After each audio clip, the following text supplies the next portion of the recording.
V starom dome na konci ulice stála izba, do ktorej nikto nevstupoval. Na jej stene viselo obrovské zrkadlo s rámom z čierneho dreva, vykladané drobnými kúskami obsidiánu.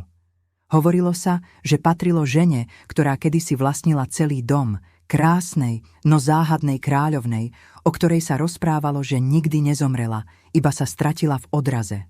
Keď sa do domu nasťahovala mladá reštaurátorka menom Ela, zrkadlo ju okamžite zaujalo.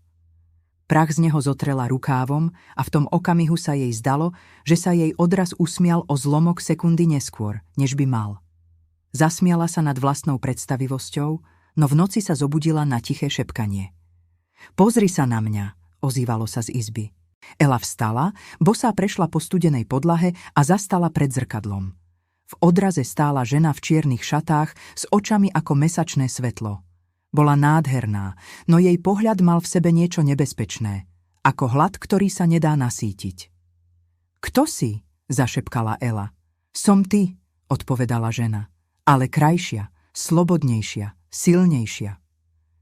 Ela ustúpila, no jej odraz zostal stáť. Potom sa usmial a natiahol ruku. Sklo sa zvlňovalo ako voda. Ela cítila, ako ju niečo ťahá dopredu. Jemne, no neodvratne.